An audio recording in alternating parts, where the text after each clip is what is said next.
Here's what's cooking on today's Sports Stove Local Hour. We are previewing cornerbacks and safeties, those defensive backs. We're talking about them today. That's what's cooking on today's Sports Stove Local Hour.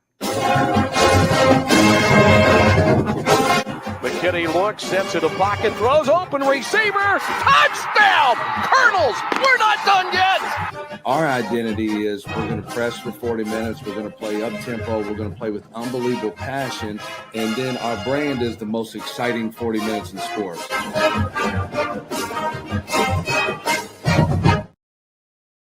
Welcome in to an all-new edition of the Sports Stove Local Hour, presented by Mad Mushroom Pizza, located right across the street from campus.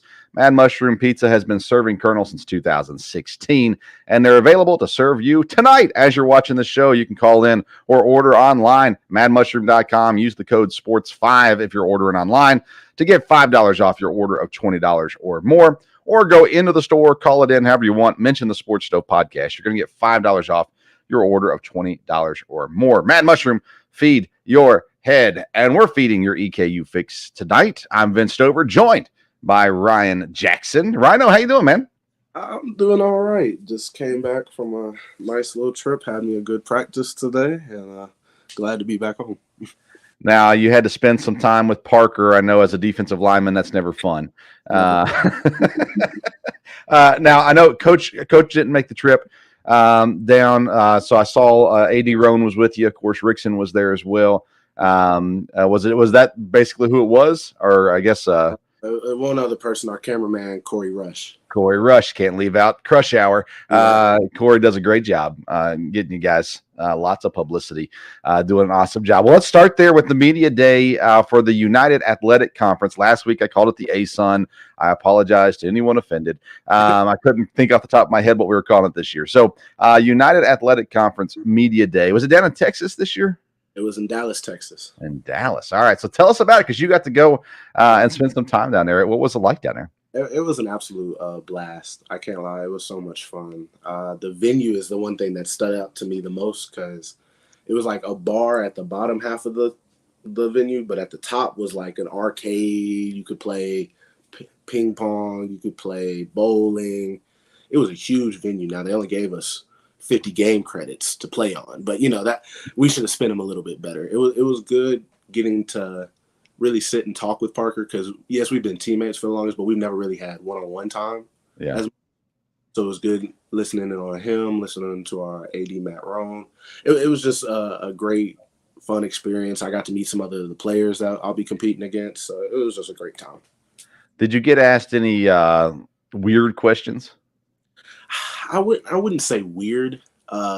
We had that little pick six that was weird questions back and forth with the would you rathers, but no, I wouldn't say any weird question. The weirdest question is who talks more crap between me and Parker McKinney, and probably me. I'll say I don't think Parker talks that much. So I mean, he does, but he doesn't talk a whole lot of crap. It doesn't seem like. You'd be surprised if Parker if Parker gets mad or chippy. He can talk with the best of them. So tell me this: Parker, mad and chippy, the best kind of Parker, or is he better when he's calm and collective? Parker's the best in any circumstance where he can compete. Whenever he is the biggest competitor on the team. Yeah. When it comes to just winning in general, he's down for. So it doesn't matter if he's frustrated or he's calm, cool, and collective. He's always locked in on the game. Always locked in.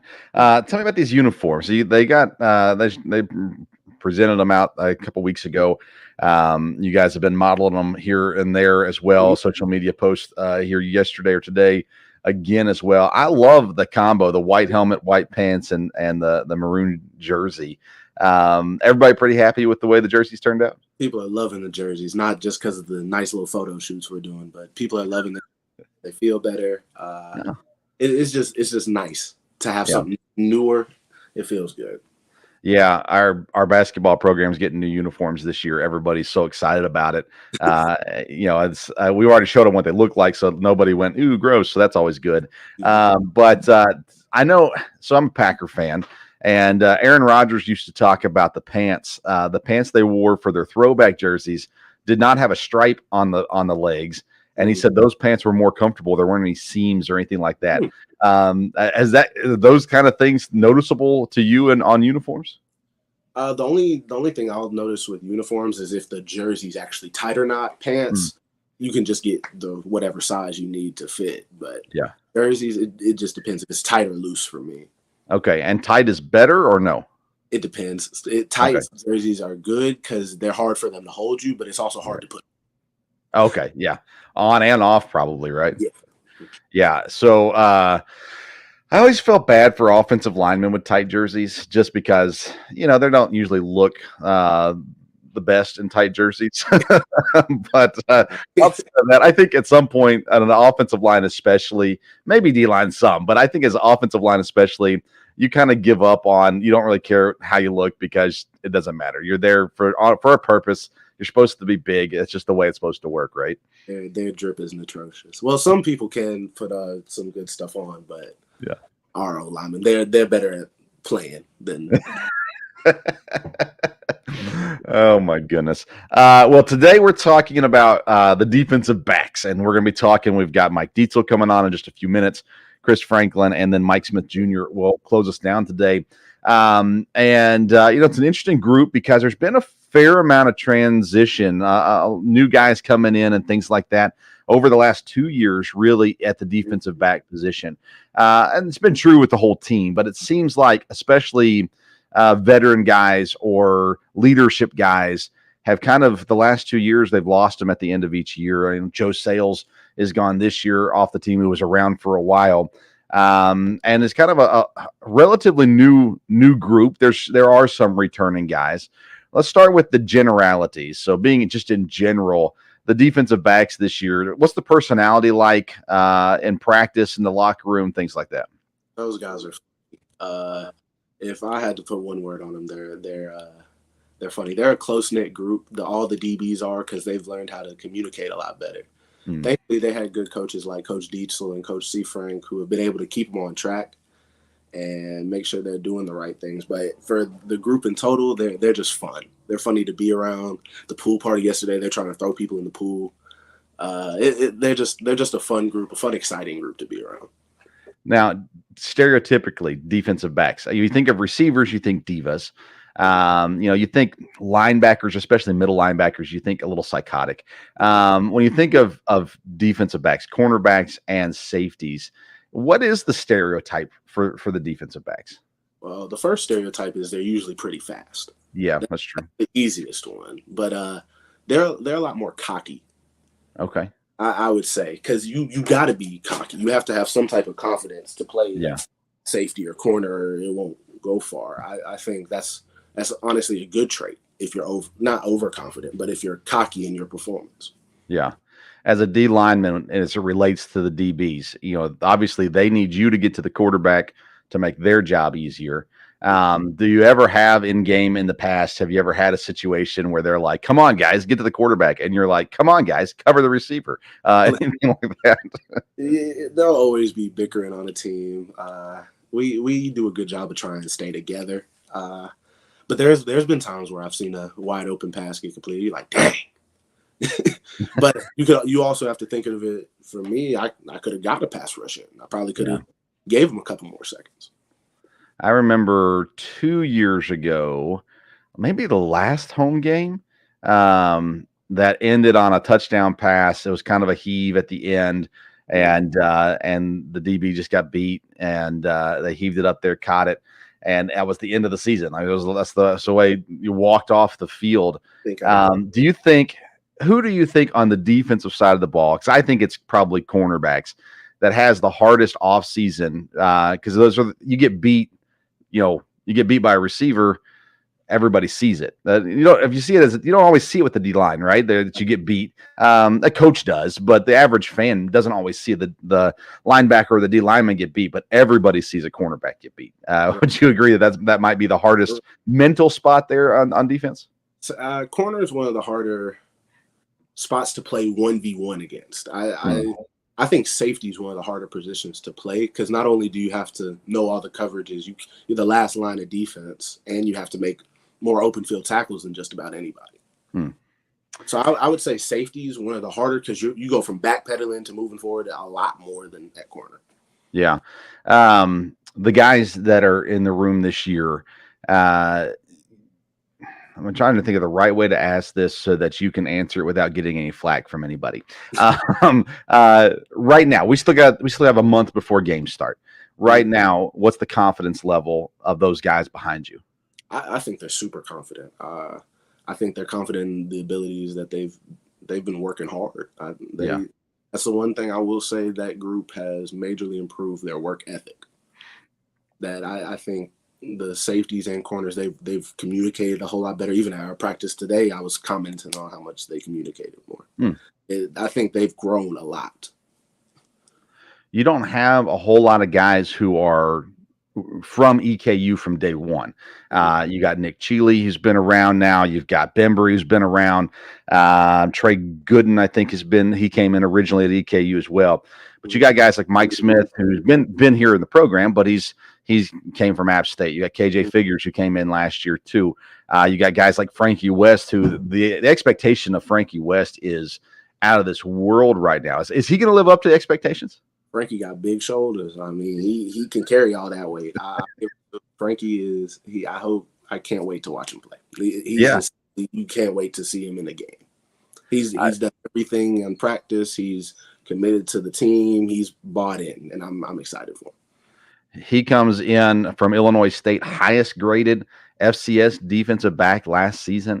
They got guys that came in from the ACC, Tony Davis, and he looks like he's got the size, height at least, and size. I think he's 6'2", 195 at least listed online, which I learned last year probably means probably 6'2", and he's probably a little heavier than he was when they weighed him when he first came in, more than likely. It seems like strength and conditioning gets a hold of these guys, and they throw on some pounds before the season starts. But you get those guys that come in that have this experience, that have played other places and seen other things, and some of them have hit big strides like Frankie. Others are just still looking for that opportunity. We've talked about a couple weeks ago when we were on the show, we talked about this idea of the transfers coming in. How do they do all that kind of stuff? When you get the guys that have come in from higher programs, FBS programs, things like that, how long does it take them to transition into knowing? I mean, they still haven't seen a game here, some of them. So how long does it take them to transition, though, to understand that, hey, this is still football. This is still, high-end football. Right. I think transfers, the best thing for them to do when they first get there, buy into the culture. I think if you buy into the culture, your life will be much easier on the team in general.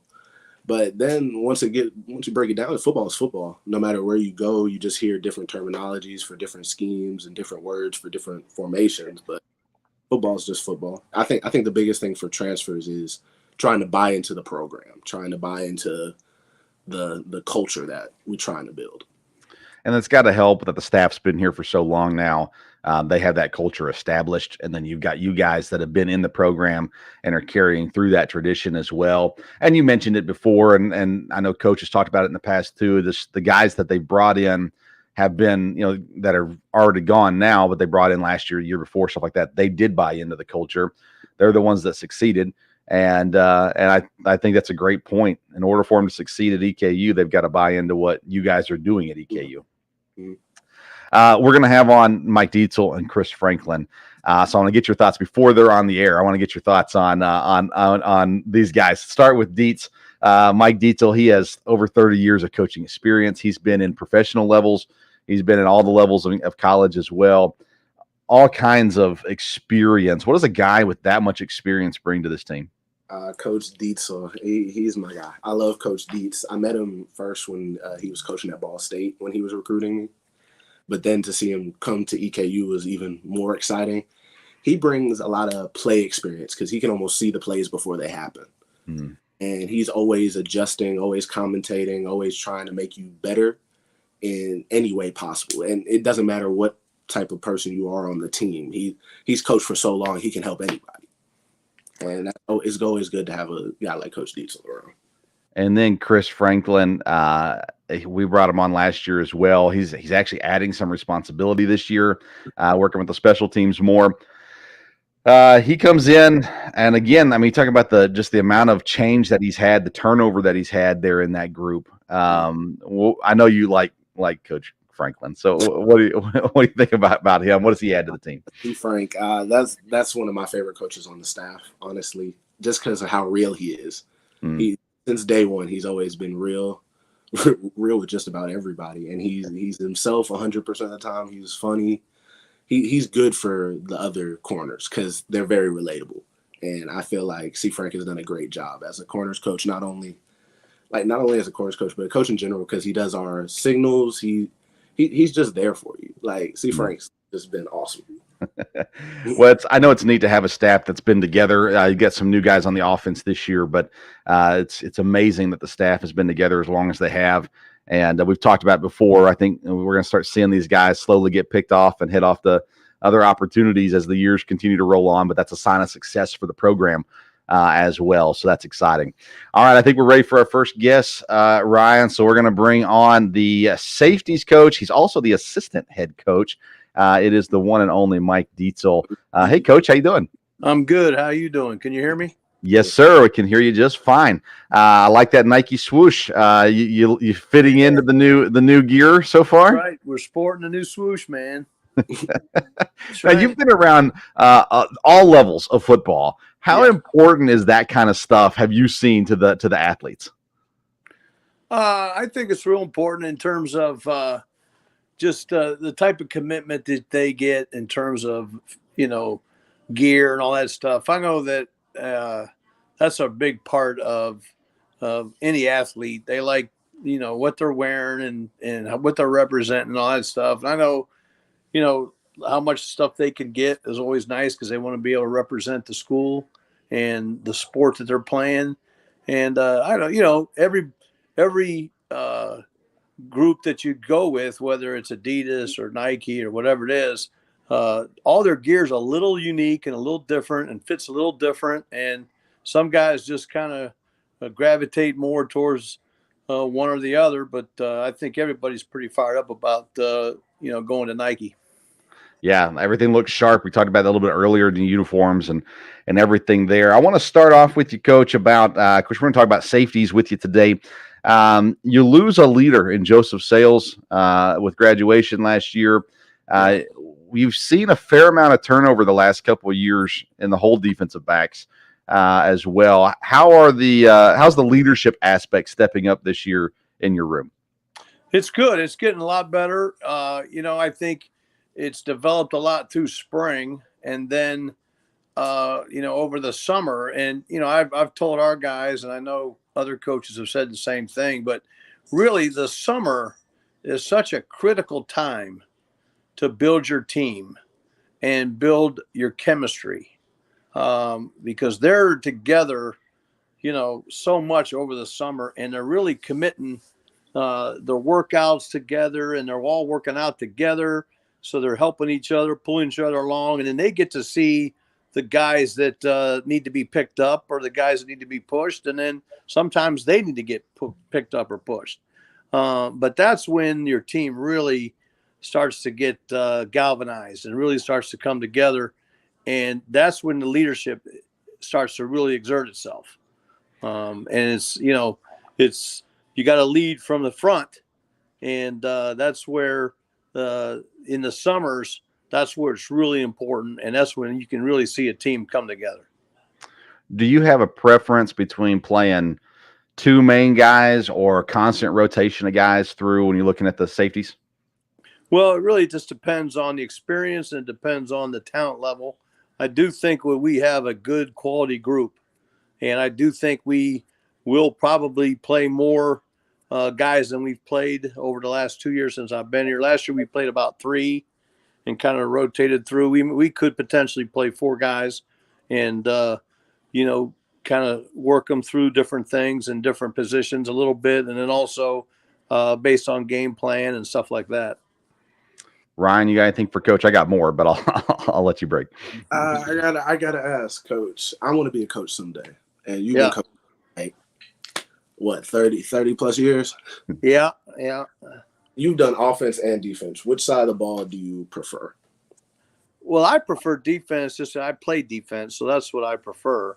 Mm. But it did help me to coach on offense, and then I've also coached special teams. So, I think there's benefits to all of it, and really, coaching's coaching, and you can learn coaching on either side of the ball, and it makes you better. I coach receivers and tight ends at one school, and then that helped me be a better DB coach because I knew how to coach the other side of the ball, and I knew what I was telling those guys. And then when I'm coaching on defense, I could say, well, here's what they're going to do. They're going to try to look you off this way when they want to break away from it, and so I could kind of give them some hints as to how you get coached on the other side of the field. So that's good. You learn offensive, like if you coach offensive line, for example, you're going to learn blocking schemes and calls and those kind of things and footwork and stuff like that. And then you can kind of help that to help you with coaching against it if you ever coach back on defense again. Got that versatility. It goes beyond the players. It goes to the coaches too. There's got to be versatility on the entire staff. When you look at your safety group this year, what kind of versatility do you have in that group? I've got we've got some really good athletes, both size and speed. So Nick Cheely's coming back from last year and done a good job. And then we've also got Mike Smith, who played a lot last year. And then KJ Figures, who wasn't able to play because he was overcoming a shoulder injury. But he was in position last spring to really compete and was doing a heck of a job for us. And then he got hurt in the spring game.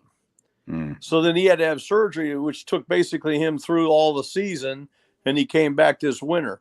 And he's basically right back where he was. So he hadn't really missed a beat. And then we got Tyreek Henderson, who was ineligible last year when he was transferred in and all that stuff. And so, but he ended up practicing with us all year and did a great job practicing. And he's really shown a lot of real instincts. And he's a good player, great communicator, and has great instincts. Now, he's played a lot of football.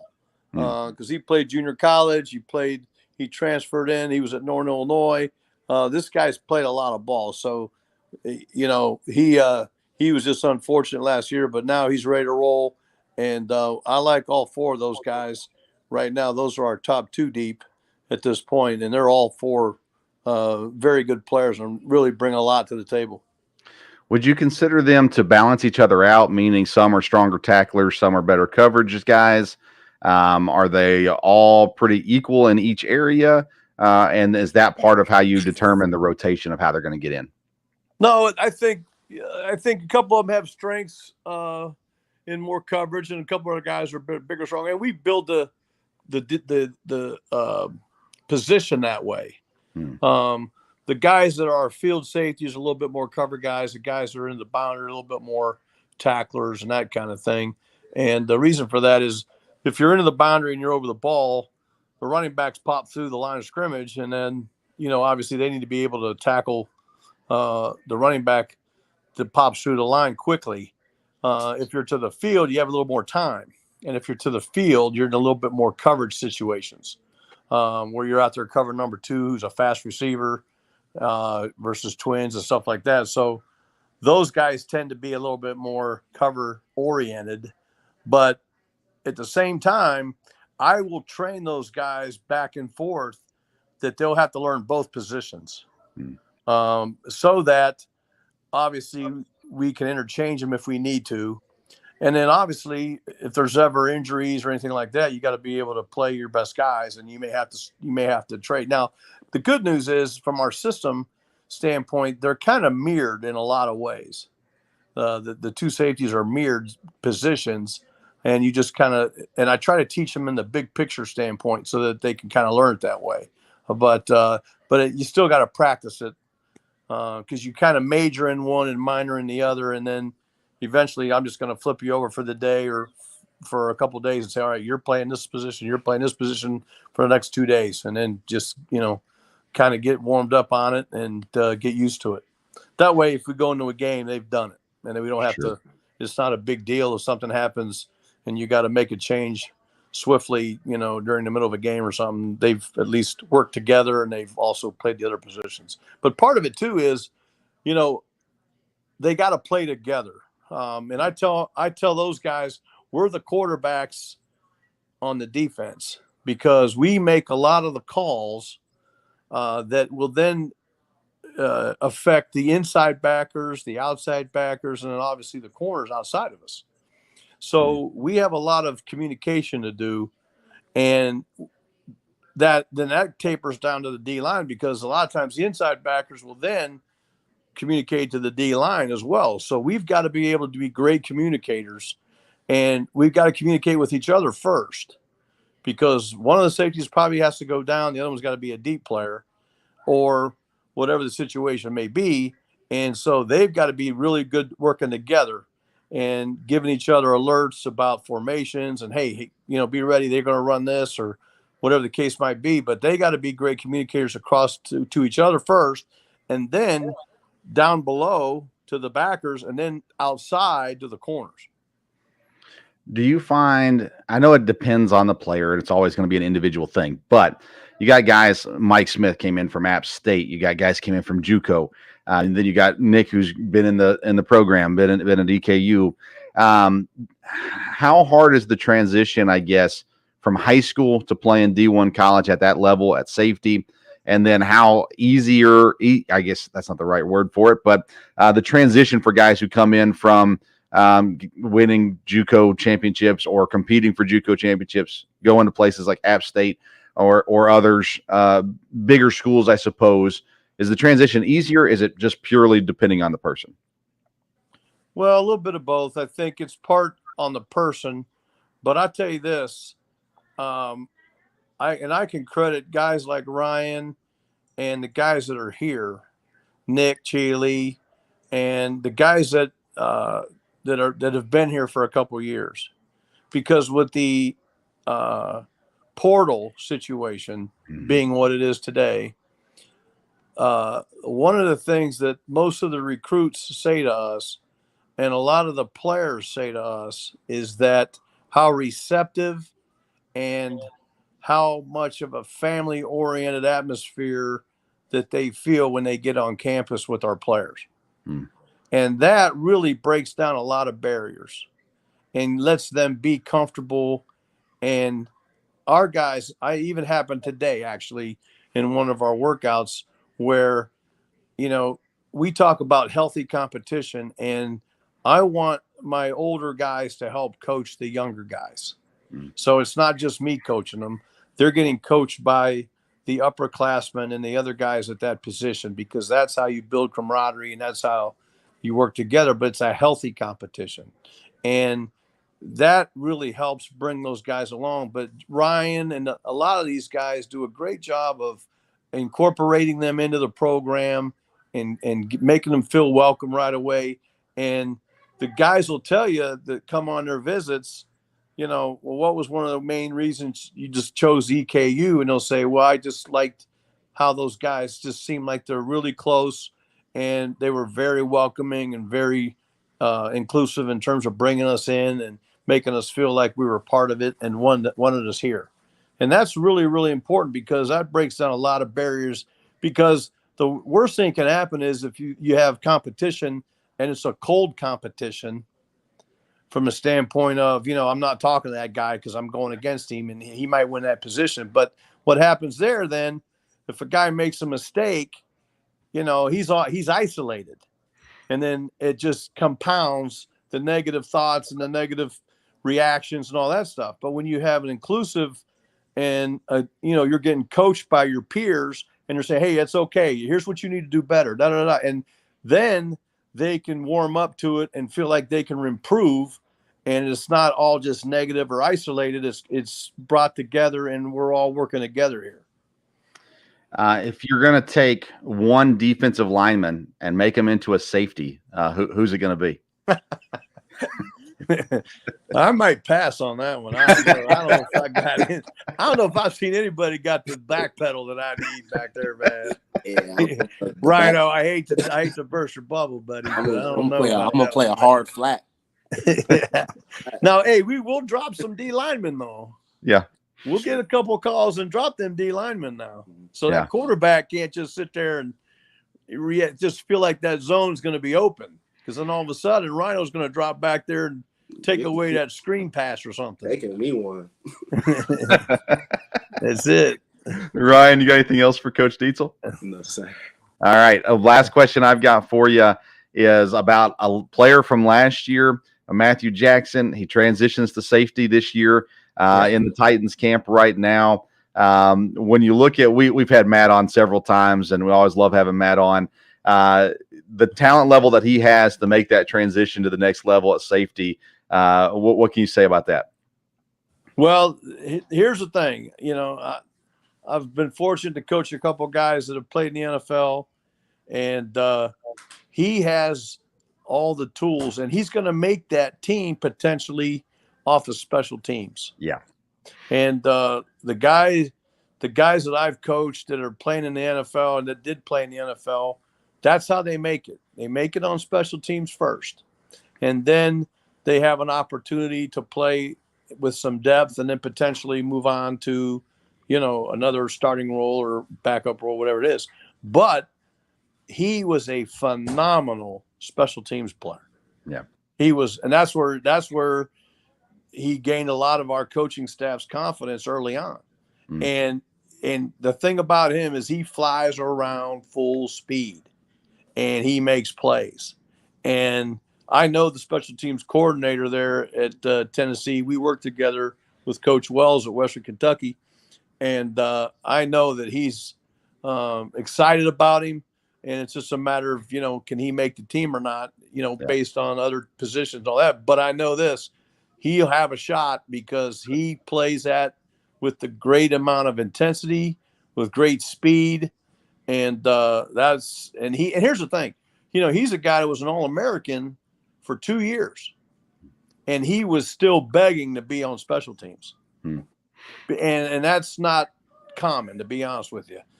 Most guys, if they've had a lot of success on the field on offense or defense, they kind of want to gravitate away from it. He was just the opposite. We're like, no, you can't play on them all, man. He wanted to play on everything. Say, no, you can't play on all four of them because, you're playing every snap on defense too now. You can't continue to play every snap on special teams. But he wanted to. Yeah. I mean, he just loves special teams, and that'll give him a real chance to have a chance to make the team. I like it. Coach, we really appreciate your time. We got to get on to the next guest tonight, but thank you so much for coming on. We'll see you around. I always appreciate your time. All right. Thank you. That's Coach Mike Dietzel, safety coach there at EKU. All right, we're going to take a quick break. When we return, we'll be with the DB coach, Chris Franklin. Let's take a quick break. Let's hear a word from our sponsors, Mad Mushroom Pizza. Mad Mushroom Pizza is now a proud sponsor of the Sports Stove podcast. Mad Mushroom, home of the original cheese sticks. Proudly serving EKU's campus, Mad Mushroom offers Colonel's amazing pizza, cheese sticks, wings, grinders, and so much more. Next time you visit, tell them the Sports Stove sent you, and you'll get $5 off any order over $20. Or visit online, madmushroom.com. And when you order, enter the code SPORTS5, SPORTS5, and you'll get that $5 off any order over $20. Mad Mushroom, feed your head. Well, welcome back into the Sports Stove Local Hour presented by Mad Mushroom Pizza. It's time now for our second guest of the night. He is the DB coach and the co-special teams coordinator, Chris Franklin. Hey, Coach, how you doing? What's going on? Rhino, was good, baby. It was good. Do you have to put up with Ryan in practice, or does he leave you alone, let you do your thing? Man, I like to say me and Rhino got our own special, relationship. He always can look at me and we'll lock eyes and we'll start laughing about something that we talked about later on, earlier in that day. So we got a nice little special relationship. So he don't really bother me too much. But we always seem to catch each other's eye and start laughing about something that happened. So when I'm at practice, I don't get there very often, but when I'm there, I always have to, I always cringe at usually the things Coach Wells is saying. And I wonder how hard is it to keep a straight face sometimes, because he says some things that I'm going, oh my goodness, wow, glad I didn't bring my kids to practice. For me, it's nothing new. Yeah. I had the liberty of playing at Western Kentucky while he was there as the offensive line coach, and trust me, some of he's calmed down a little bit, actually. So let's just leave it at that, man. I love him to death. I love him to death, but yeah, he's calmed down a little bit, so it don't really bother me that much now. Now it's kind of like water on a duck's back, rolls off. I've always appreciated he is who he is. He doesn't pretend to be anybody he's not. Oh, so no. That's always nice. Oh no, I always tell people when they ask me about him, what do you think about Coach Wells? I say, hey, it's only two people in this world: the people that like Coach Wells and the people who don't like Coach Wells. There's no in between. So which of your corners? He's gonna keep it straight for you. So you can make that decision however you please. Which of your cornerbacks don't like him? No, I'm just kidding. I'm just kidding. Rhino don't like him. Whoa.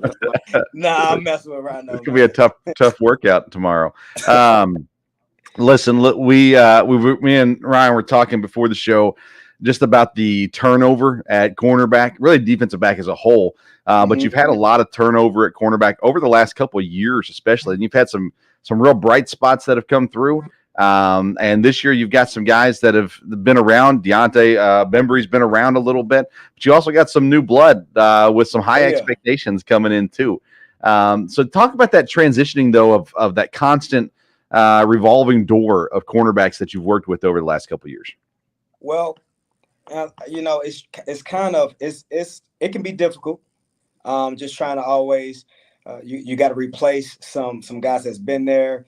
Some guys that made plays for you, but I think we've done a good job of finding, having a mold and being able to replace guys with some guys who maybe have not had the same amount of reps, but maybe have the same upside as the guy that left, or for instance, bringing in Frankie, who is a guy who played a whole bunch at one school, and he's coming in with a lot of experience. So I think we've kind of done a really good job of trying to keep the same mold throughout the years. What is that mold? Is it athleticism? Is it cover ability, man ability, zone ability? Like what would you say that mold is? It's a whole big pot when we're talking about cornerbacks. One thing that we talk about constantly though is, as far as recruiting, is finding the right guy, the right fit, no matter what position it is. And the number one thing that we talk about is the guys that we want to be around our program. They got to love football. It's one thing to like it, because, when you just like something, when it gets hard and it gets difficult, at times it's easier to step away from it. But when you love something, you're going to give it, your all, and you're going to be in it to win it no matter what the situation is. And so that's one of the major factors that we look for and when we recruit guys, whether it's DB, O-line, D-line, kickers, long snappers. It doesn't matter. If you love the game, you've got one up on the rest of the guys that we're recruiting. When I asked Coach Dietzel this about the safeties, how's leadership going from the players' perspective? You got guys that are stepping up and leading the room? Yes. I think we talk about Bembry. You mentioned Bembry. I think he has done a phenomenal job this offseason, starting off in the spring with kind of taking on that leadership role. Obviously understanding that we've got, 1, 2, 3 new guys all of a sudden at once in that room, who hadn't been around our program, hadn't been around the things that we do. And so I think he's done a really good job of taking on that role, being that bridge between us as coaches to those new guys, and then the younger guys as well. I hear him often on the sideline, just kind of walking players through plays, talking about different things that they see, whether it's 7-on-7 or team periods. So I think we've developed a really good, foundation as far as with him pouring into the younger guys. And then, like I mentioned, Frankie, man, Frankie is it was a real blessing to get for that room. I'm talking about a guy who has had a ton of plays at his previous school. A hardworking kid who's humble. And he has just that the right mindset that you look for in a guy. He's not going to say a whole bunch, but he's going to put his head down and he's going to work. And then he has that that factor in him where he may not say a whole bunch, but you kind of see that's the standard in which you want to work to. So I think those two guys being seniors and have done a tremendous job so far in the offseason as far as leadership goes. Rhino, what you got? So, Coach Frank, being on the team for 4 years now, you got one of the craziest rooms just with people. How do you control them on the field and in the film room? Well, you gotta kind of let them be themselves to a certain extent. And I've had, in that room, I've coached corners and safeties, DBs, period, all my life. This is going to my 14th year coaching. And me playing that position, I understand that it comes with some baggage. You're going to get a lot of personality in that group. Mm-hmm. And so I find it, better for them to be able to, express themselves, whether it's an aggressive guy, whether it's a guy who's really outspoken, or just a clown.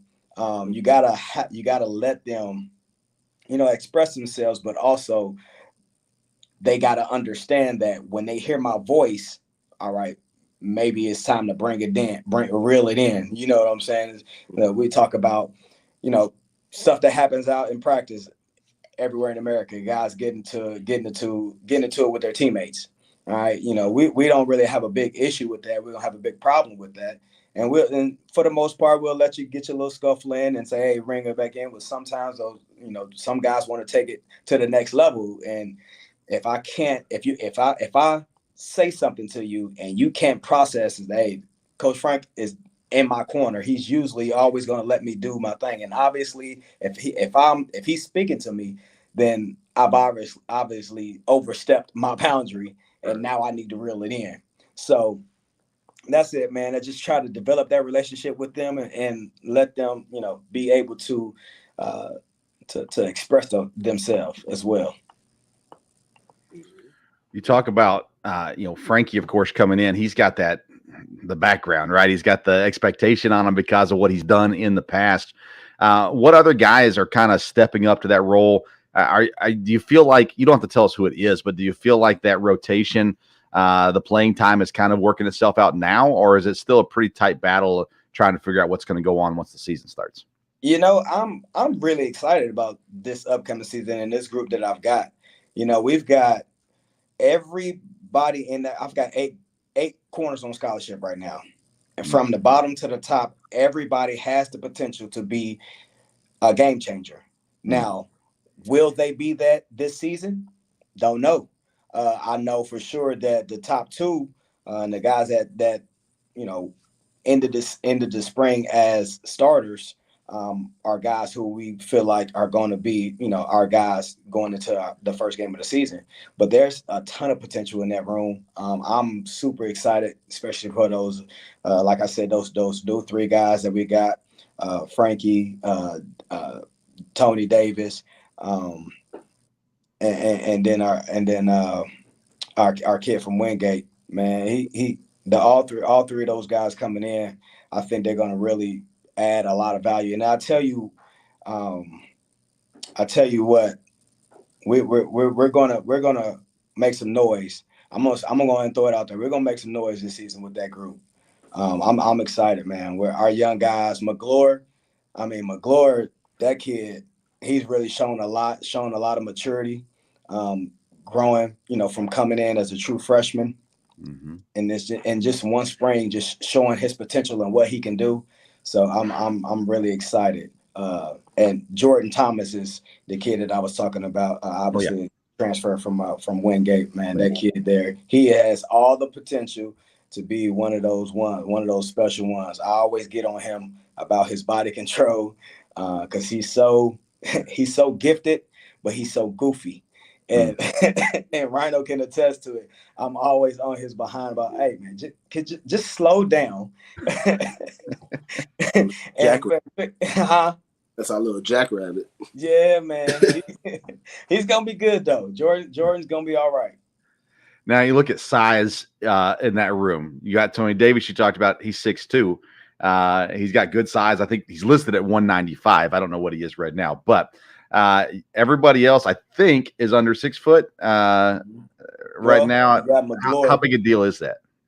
I don't think it's a huge deal. We actually got some decent size in there.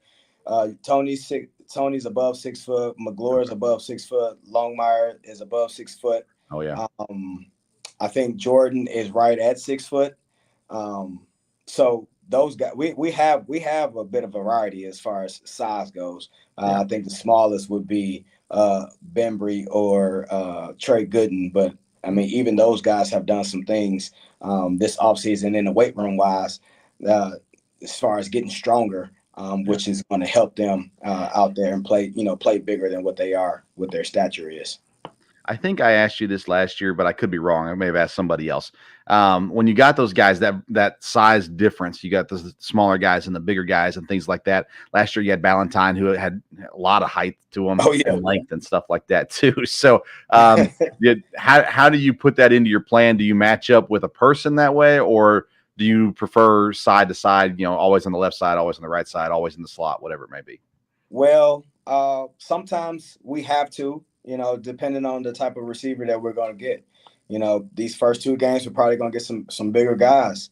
And we may have to go with a bigger lineup. Not to say that the other guys won't play, but it just all depends on how everything works out. But I've got all the confidence in the world in all of my guys, whether it's Bembry going out there at 5'9" or Davis at 6'1", 6'2". I mean, I think they can get the job done no matter what. They just got to play with the correct technique and what we always talk about, and play smart and play fast. Last thing I got for you, and I'll give Rhino a chance if he wants more, but you guys got Cincinnati and Kentucky to start off the season. So the speed and the size is a little different than what you'll see the rest of the season. You'll see similar, but it's obviously going to be a little different those first 2 games. How do you prepare your guys for what they're going to see in those first 2 weeks? I try to, that's one thing that, obviously you can't get around. It is what it is. Those guys are playing in the SEC and bigger conference than us for a reason. Yeah. But at the same time, we're not going to fear no man. You know what I'm saying? And so they got to lace their cleats up just like we got to lace our cleats up. And I don't want to put too much emphasis on, hey, this guy, he's too fast for us, or he's too big for it. You know what I'm saying? I don't want to approach it like that. Obviously, we'll give them the information like, hey, here, be aware that he does have some good top end speed. Be aware that this guy is a big body guy who knows how to use his body. And here's the things that you can do to combat that. Whether it's, trying to play off versus speed, or, just being smart at the line of scrimmage when we're pressed. So, I don't want to make too big of a deal for my guys about that, because the one thing I've learned is that, sometimes if you make it too much of a big deal, then that's the only thing on their mind. And then they get out and they're playing scared, and that's one thing that you can't do at corner, because you're out there by yourself a lot of the times. And you got to have all the confidence in the world to go out there and make a play and be able to get beat and line up and make a play, the next play. So I know, and Ryan, you talked about a couple of weeks ago, we talked about that opportunity to be seen. The players are going to have an opportunity to be seen by guys that may not see them otherwise. And I would assume, like Ryan, most of those guys are up for that challenge and understand, hey, this is an opportunity, not as much as a hardship. It's actually an opportunity for me to go out and show what I got. Correct. I love it. You got anything else, Rhino? No, I think I'm good. All right, Coach, we got another guest waiting, so we're going to let you go, but we sure appreciate you taking some time for us and excited to see what your group does this year. Congrats as well on the extra job, I guess, of co-special teams coordinator. Oh, yeah. Also, so you got plenty going on. But, man, we really do appreciate your time today. Yes, sir. I appreciate you guys having me. Yeah. All right, we'll see you. Thanks, Coach. Chris Franklin, DB coach, special teams coordinator as well. We're going to take one more break. When we come back, we've got defensive back Mike Smith will be joining us. Let's hear from IPM Pest and Termite. With over 20 years of experience, Matt Schaefer and the good folks at locally owned IPM Pest and Termite provides pest control service for all of Central Kentucky's pest control needs. Whether you have a current pest control problem or want to prevent infestation from ever entering your home, IPM Pest and Termite offers maintenance programs that will help keep pests out of your home and provide peace of mind. So for dependable, reliable services that you can count on, get in touch with our good friend Matt Schaefer at IPM Pest and Termite today at myipm.com. That's myipm.com. All right, welcome back into the Sports Stove Local Hour presented by Mad Mushroom Pizza. We are now joined by second year at EKU defensive back Mike Smith Jr. Mike, how you doing? What's going on, man? How you doing? I'm doing good, man. How's year 2 so far? Year 2 going pretty smooth. We just in the off season right now, getting ready for this big season coming up. So we just trying to do all the little things right and train hard. Getting ready for this upcoming season. Yeah, last year you played in 10 games, started 5 games. I know there's opportunity abounding this year. 31 tackles, 1 interception, 2 tackles for losses. But I want to ask you a question I don't think I've asked anybody but Parker, and it's just kind of a random question. Why 24? Is there a story behind your number? Does it mean anything special, or is it just a number you ended up with? I can tell a story, but it's not gonna be truthful. So I'm just gonna say it was a number that I kind of got stuck with, because when I first came in, at first they gave me number 32 when I first transferred in, like spring ball. And I was just like, I just kind of ain't agree with 32. I'm like, man, can I get into another number closer, any number closer? And then Tom just came to me last year fall camp, right before the season started. It was like, Mike, I had put you on 24, so I just rock with it. But I'm pretty cool with the number. Kobe with a number, a lot of great players in in the football world what a number. So I'm just trying to carry on the legacy of the number. Ryan, I never asked you. You got a reason for your number? Nah, they just gave me 97. Yeah. See, in our basketball program, we've always just handed out numbers. So we're buying new jerseys this year, so everybody actually gets to pick their number. We got some kids that are pretty stoked about that. But I was just curious about that, Mike. I didn't know what it meant. Now, I meant to ask Ryan this before we came on air, so I didn't sound ignorant, but I'm just going to ask you. When you came out of App State, I know the EKU staff was really excited about your special teams ability, what you'd shown on special teams, and everything there. I don't pay much attention to who's out there on special teams, honestly, when I'm watching games. How much have you played special teams here at EKU, and is that something you like doing? I have no problem with special teams because at the next level, coaches multi players, so basically players that can play defense, play their position and can play special teams. So, and most guys when they start off, especially coming from the FCS level, we start off kind of on special teams, to get our rank up, and then we become a role player. But at EKU, I'll say towards the beginning of the season, I was really starting on kickoff.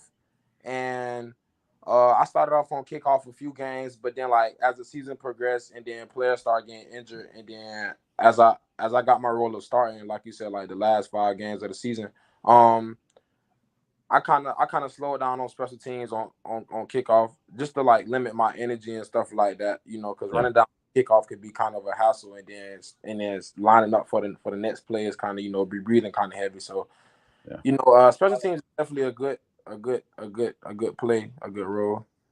Yeah. Tell me about your room. We talked with Coach Dietzel earlier tonight. We talked about Nick, KJ, and Tyreek a little bit. How you like it? At least Nick and KJ are back again, so them from last year. And you got some new faces back there too. How do you think the room as a whole is for the safeties?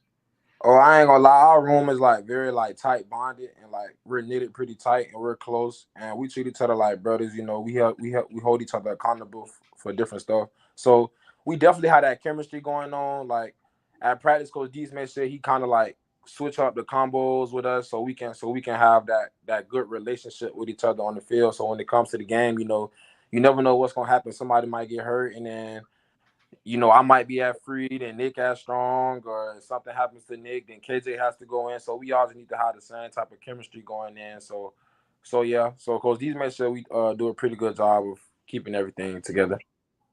What you got, Rhino? Mike, you come from Florida, right? Yeah. You're from Florida Jet, and you go to App State, which is in Boone, North Carolina. Yeah. What is there to do in Boone, North Carolina? It's actually nothing cool out there, man. It's just cold. I can say it's a lot of good scenery though, like mountains and like you know, in the clouds, and then like especially when it snows and stuff, all be white. And they have like overlooks and stuff that you can go see. So it was definitely like a big transition for me, but I kind of got used to it at the time. Now I know that baseball field at App State gets a lot of love because the view from that baseball field is crazy nice. Yeah. App State, you know, you came in, you would have been several years after the big Michigan upset. Were they still talking about that when you were there? Kinda like I know we had my sophomore year we played Miami, so they kind of brought it up, you know, just to give us a little confidence, just let us know that we can do it, and it's like it's literally nothing but football. So yeah, kinda not really though. You know, they got pitches everywhere, like around the facilities and stuff, but sure. Yeah. So now you guys are playing Cincinnati, which is now in the Big 12, Kentucky, which is in the SEC.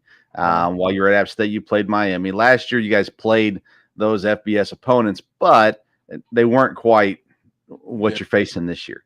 What does your experience and your time at App State give you coming into these games as far as understanding at the end of the day, it is just another football game?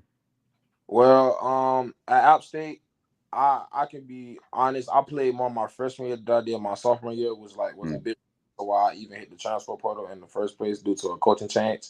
But most definitely like the game speed, like in the FBS level. You know, really, I can say like the real big difference is like the trenches. Like the guys seem a little bigger, and the game speed is a little faster in the FBS level.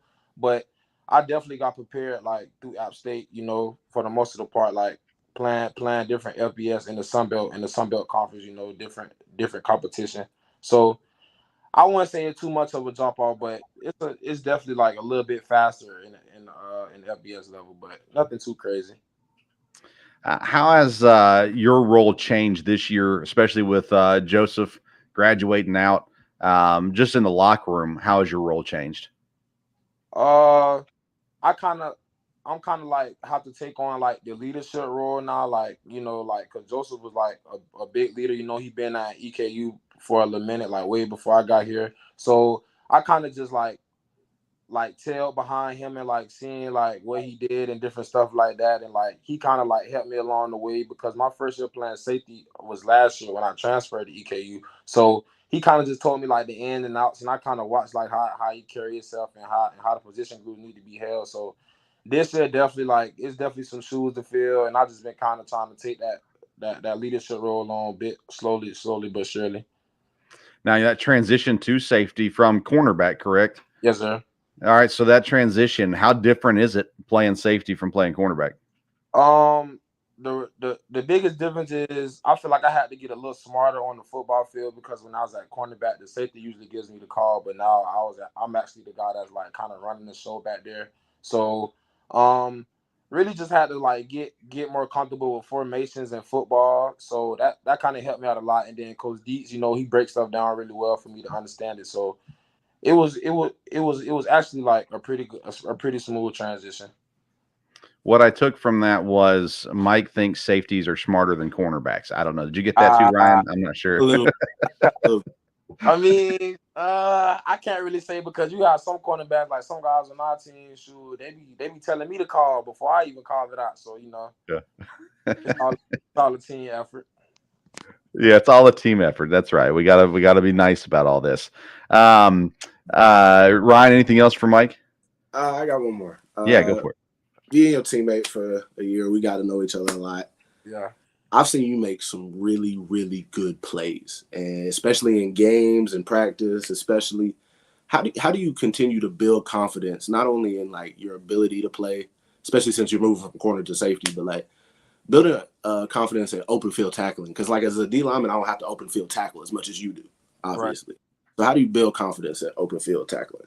Open field tackling can be tricky, but what I really had to put in my head was I'm kind of like a long, lengthy player, so it's not like too much a player can do. And like plus with my speed, you kind of just got to take your shot like right then and there, and then. But you got to always understand like you only one person, and there's 10 other people on the field with you swarming to go hit this ball carrier. So you really just got to take your shot, and most of the time you're gonna get it. You just got to keep practicing. You know, I remember during the season last year we had a lot of open field tackle drills and. You know, like we do tackling, circling, and practice and different stuff, like teaching us how to stay on that near hip and all that. So all that, just adding that to my toolbox and then just going out there executing. To be honest, what gives you more joy or excitement? I guess I'm gonna give you 3 options. 1 is an interception. Yeah. 2 is blowing up a running back coming through a hole, and 3 is safety blitz getting to the quarterback. Sacking the quarterback. Which one of those 3 would give you the most joy? Most definitely interception, without no doubt. Yeah, without no doubt. It's always good to have the ball in your hand. Like it's always good, and then make the quarterback feel a certain type of way. Then that kind of changed the game because the quarterback he might come out there acting more nervous now, scared to throw the ball different places here and there. He might throw check downs more. He might not even go deep no more. So. It's always good to get the ball back to the offense so we can put points on the board. If you get an interception, which defensive lineman do you have to direct to block for you out of the group?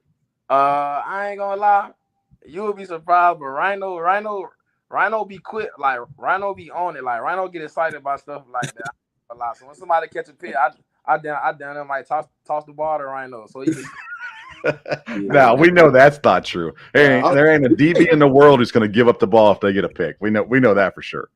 It's the other way around. When I was a kid, which was long before you were even born, but when I was a kid, I remember to this day Reggie White. It was a fumble, but he picked up a fumble, and what did he do? He pitched it back to Leroy Butler. He took off for the touchdown, invented the Lambeau leap. It was a wonderful memory in my childhood. But Reggie White was smart enough to know I'm not faster than Leroy Butler. I'm getting it to him. And now I don't know, Rhino, I don't know if you guys are humble enough to pitch the ball, but I am not pitching that ball until the person attacking me. Rhino's saying, Mike, come block for me. Yeah. I'm definitely block fast. Mike fast, and that's a head hunting kid right there. He'll probably be right next to me, honestly. We'd probably be 2 steps into the end zone together. Mike, last question I got for you is if you could ask coach to give you one opportunity somewhere other than safety, so wide receiver, returning kicks, anything like that, what would be the one thing that you would be like, man, if I ever had the opportunity, this is what I'd want to do? Not full-time necessarily, but get that opportunity. I ain't gonna lie, I want to play quarterback for 1 drive. Okay. How's the arm? I just want to see how hard it is. Like I know it's hard, making the right reads and stuff like that. But I just want to see like what it feel like controlling everybody like on the offense at one time, and then like trying to because I come from defense, so like trying to pick a defense like okay, then this coverage, so let me change this route to this and try to throw this type ball, So I'll say quarterback for sure. Okay, so now are you a drop back passer? Are you an RPO guy? What are you looking for? I feel like I'm like Lamar Jackson back there. So at the pocket, slide, Yeah. Well, maybe. Right.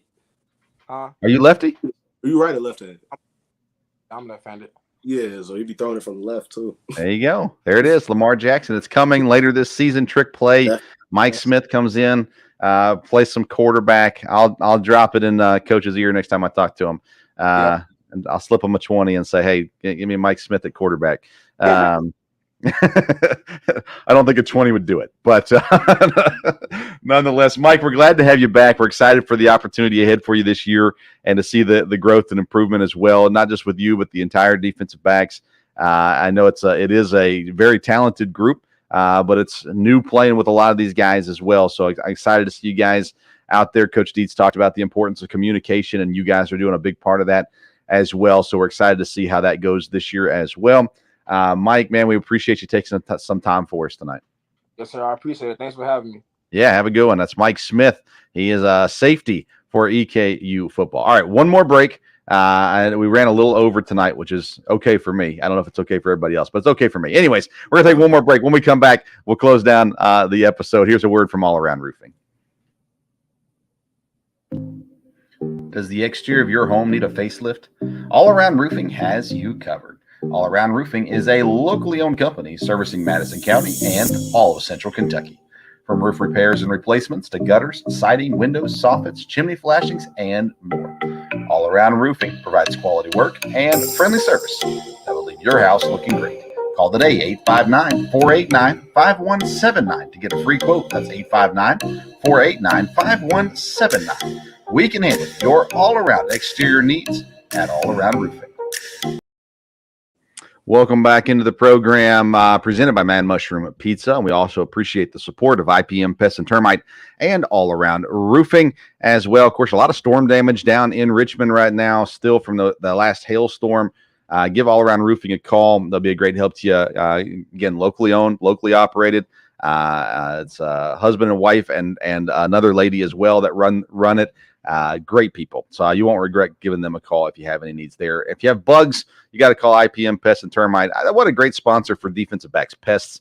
They should be pesky. And so that's a good sponsor there. And then, of course, Mad Mushroom, if you're hungry, man, you got to get some pizza. They got hoagies. I didn't actually know they had hoagies. And I was doing a live show and had Parker and Coach Wells in the restaurant. And they both ordered hoagies. And I was like, what?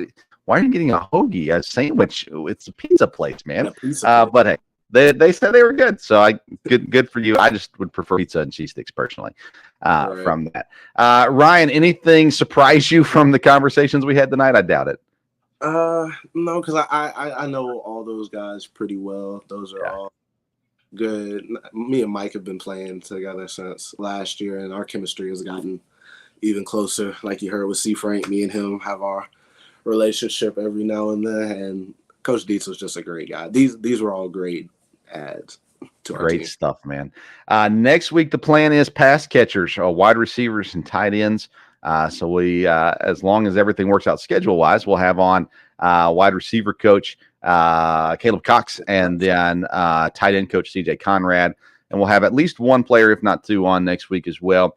And then after that, we'll get into, the D line and the O line and things like that as well. So if you like the episode today, I would appreciate it if you'd share it. Let some people know about it as well. If you're listening to us on YouTube, go ahead and hit that subscribe button, and so you don't miss out on any content.